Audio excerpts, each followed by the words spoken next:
Garcia Pereira, começo por si. Decidiu trazer para este programa o estado do PS. O estado-geral do PS ou algum estado em particular? Eu escolhi esse tema para me dirigir aqui ao meu estimado amigo Dr. Mário Soares e colocar uma questão que ponho sob a forma de uma pergunta. O que é hoje, o que é que se passa hoje no interior do PS e com o PS? Na verdade, o Dr. Mário Soares, há uns meses a esta parte, transformou-se numa espécie de guru do engenheiro Sócrates e vem publicando escritos uns atrás dos outros em que pretende convencer os portugueses que a única alternativa que eles têm nas próximas eleições é votarem no Partido Socialista. E eu creio que o Dr. Mário Soares está a colocar um falso problema, porque o que ele diz aos portugueses é os senhores não podem votar na direita da Dra. Ferreira Leite e do Dr. Paulo Portas, também nem pensem em votar à esquerda do PS, e muito menos na extrema-esquerda, e, portanto, trata-se de votar no Partido Socialista. Enfim, é compreensível que o Dr. Mário Soares pense que tem uma dívida de gratidão para com o engenheiro José Sócrates por este o ter escolhido como candidato às últimas eleições presidenciais, ainda que eu acho que isso foi mais um funeral do que outra coisa.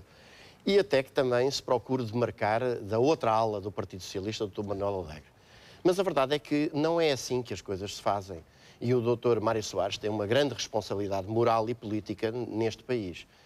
E eu creio que ele está, aliás, a procurar eliminar os partidos políticos. Porque e onde é que está o erro, então, nessa análise? Primeiro, o erro, visto por si, no comportamento e na atitude em primeiro lugar, o Dr. Mário Soares está a procurar eliminar os partidos políticos, porque em vez de exigir, como é suposto que todos os cidadãos devem fazer, que os partidos se definam e se clarifiquem quanto ao projeto de sociedade que pretendem construir, quanto às medidas que se comprometem a aplicar, não, o Dr. Mário Soares pura e simplesmente proclama a necessidade de votar no Partido Socialista. E, por outro lado, nós estamos perante aqui uma curiosíssima contradição.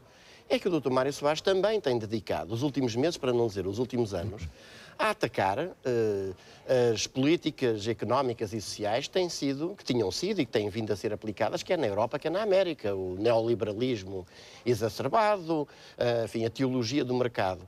Mas depois, quando fala de Portugal, esquece que o primeiro e principal executor dessa política em Portugal, desse neoliberalismo exacerbado, dessa teologia do mercado, é precisamente o engenheiro José Sócrates. Eu diria, meu caro Dr. Mário Soares, votar em Portugal no engenheiro José Sócrates é a mesma coisa que votar na Europa no Dr. Durão Barroso ou votar na América no Bush, se porventura ele voltasse. O Garcia Pereira, com este comentário, está aqui a fazer uma espécie de uma carta aberta a Mário Soares através da televisão. Porquê a escolha da figura de Mário Soares e porquê é que decidiu fazer isto desta maneira, personalizando porque o Dr. Mário Soares é uma pessoa que tem uma grande responsabilidade. E até, porventura, algumas das pessoas do Partido Socialista esperariam que o pai e o fundador do Partido Socialista viesse dizer que esta política de direita que o PS tem estado a aplicar não tem nada a ver com a matriz socialista de que o Partido Socialista se proclama historicamente. E, das duas, ou ele se demarca exatamente desta política de direita do Partido Socialista, ou então assume a responsabilidade moral e política de ser o alter ego do engenheiro Sócrates e de apadrinhar esta viragem à direita do Partido Socialista. O Partido Socialista, é preciso dizer com toda a clareza, que se está a cristalizar, a congelar, como um partido e uma política completamente de direita. Aqueles homens de quem se esperaria que se demarcassem disto estão, como é o caso do próprio Manuel Alegre, que está hoje transformado numa espécie de porta-voz do engenheiro Sócrates, dizendo em voz alta aquilo que ele não pode dizer, ou o Dr. Mário Soares. Eu concluiria apenas dizendo isto. Mas o Dr. Mário Soares, a quem o país e a democracia tanto devem, custa muito ouvir isto. Mesmo àqueles que nunca concordaram com ele, como é o meu caso. É uma operação de propaganda e de cosmética, não passa disso, aliás. É uma daquelas promessas que o engenheiro Sócrates, em primeiro lugar, veio fazer agora nas imediações das novas eleições e, portanto, estamos na época das promessas. Em segundo lugar, há aí quase uma contradição nos próprios termos, porque, como aliás já foi salientado, a esmagadora maioria das nossas pequenas e médias empresas não tem essa possibilidade de se internacionalizar, o que aliás deve ser feito. Deve ser criar economia, assentando naquilo que são os setores tradicionais, setores essenciais da atividade económica, e produzir para não termos que... Não é para exportar, fundamentalmente, é para não termos que importar, porque nós somos hoje um país completamente dependente do exterior.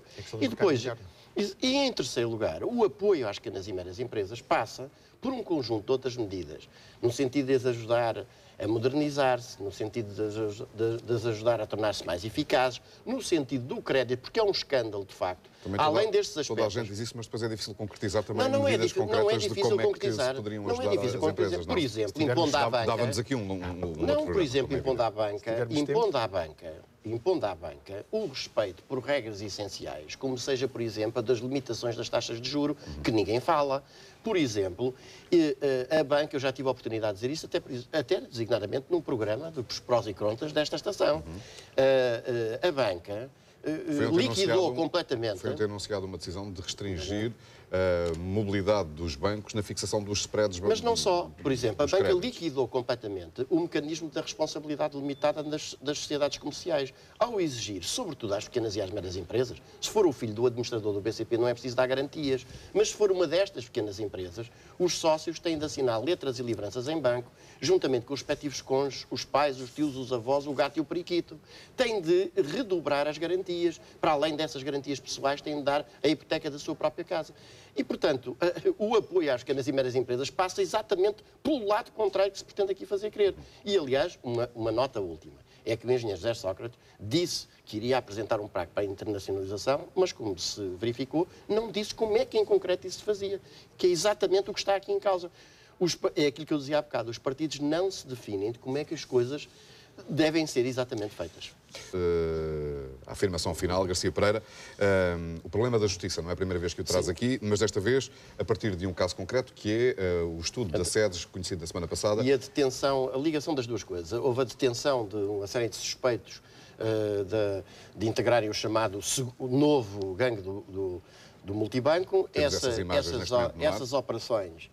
A polícia levou para essas operações não apenas os polícias e as armas, como câmaras de filmar, inclusive com visão noturna, à moda das operações americanas em Bagdá, e não contente com isso, passou para as televisões que as editaram e publicaram imagens mostrando as pessoas, as casas, os carros, com violação completa de princípios básicos, como seja o direito à imagem e o direito à presunção de inocência.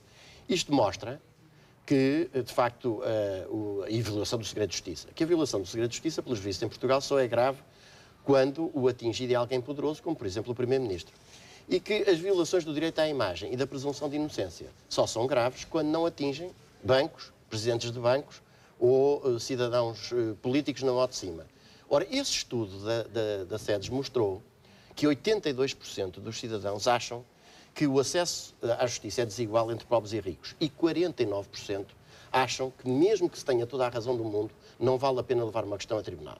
Ora, como eu tenho vindo a chamar a atenção, sentimentos generalizados de injustiça geraram sempre, ao longo da história, rebeliões mais ou menos incontroláveis. Este episódio é apenas mais uma acha para uma fogueira que se tem vindo a atiçar de forma completamente irresponsável.